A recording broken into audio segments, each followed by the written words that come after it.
He was done. That's what everyone said. Even he started to believe it. But then, something changed. And what happened next, no one saw coming. Once a name that echoed through stadiums, Marcus Rylan had it all: talent, fame, and a future as bright as the lights that followed him. A rising star in professional basketball, Marcus had been drafted at only 19, shattering records and expectations. By 24, he was already a household name, a face on every sports channel, the definition of next big thing. But in a single moment, everything collapsed. It was a rainy night, one he barely remembered. A drunk driver, a flashing light, and then, darkness. The accident left Marcus with 3 shattered ribs, a fractured spine, and a medical verdict that hit harder than any opponent ever could. "You'll never play again." The news spread like wildfire. The media feasted. Career over, Golden Boy falls, tragedy on the court, the headlines were ruthless. Sponsors pulled away. His team distanced themselves. Even some friends disappeared. It was as if Marcus had died, only his body was still here, struggling to walk with a cane, his eyes lost in a fog of pain and regret. He stayed hidden for nearly 2 years. He sold his mansion, moved to a quiet cabin just outside Colorado, and shut the world out. No social media. No press. Just silence, and that constant whisper in his mind, "It's over." But pain does strange things. It breaks you, and if you survive it, it remakes you. One night, during a snowstorm, Marcus sat staring at his old highlight reels, tears falling as he watched his younger self fly across the court like he had wings. He paused the video, clenched his fists, and whispered, "That's still me. Somewhere in there, he's still alive." That night changed everything. The road back was brutal. It began with walking. 5 steps. Then 10. Then 50. Every muscle screamed. But Marcus didn't stop. He hired a physical therapist, then a strength coach. Not to return to fame, but to return to himself. He fell. He cried. He failed again and again. But he never quit. The media still thought he was missing. To them, he was a ghost.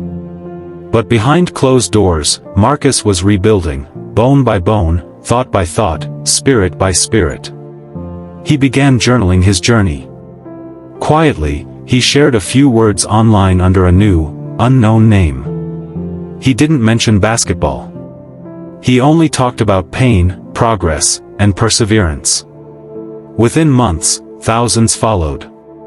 One message read, "I don't know who you are, but your story kept me from ending my life today. Thank you."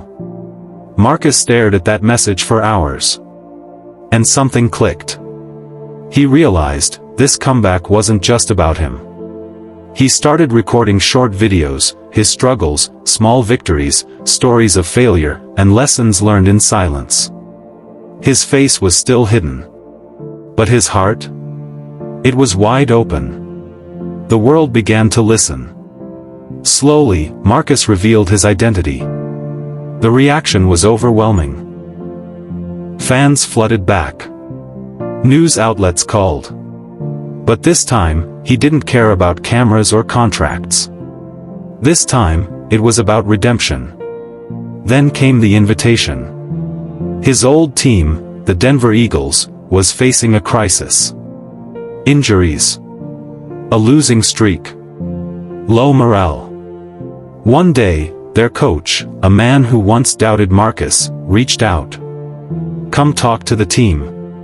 They need to hear from someone who's been to hell and back." He walked into the locker room like a ghost returning from war. The players fell silent. Marcus looked at the team, all younger than he once was, and said, "They told me I was finished. Maybe I was. But sometimes, losing everything is what makes you find yourself. You don't need to be perfect. You just need to show up, every damn day." His speech went viral.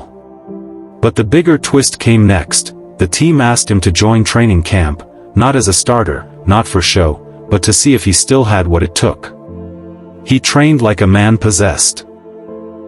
Day after day, he pushed himself harder than ever before. His body wasn't the same. He was slower, less explosive, but wiser, more focused, more heart. And then, something miraculous happened. He made the team.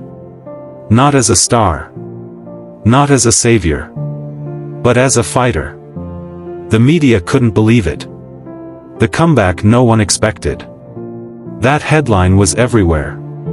He stepped onto the court for the first time in 3 years on a cold January night. Fans stood. Cameras flashed. But Marcus? He just smiled, bounced the ball, and whispered, "I'm home." That season wasn't perfect, but it was powerful. Marcus didn't score the most points. He didn't dunk like before. But every time he played with soul. He inspired the team. He mentored the rookies. He became the glue that held everyone together.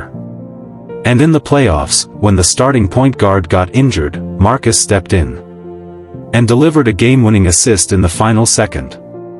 Tears fell. Teammates hugged him. Reporters wept. It wasn't just a pass. It was a promise fulfilled.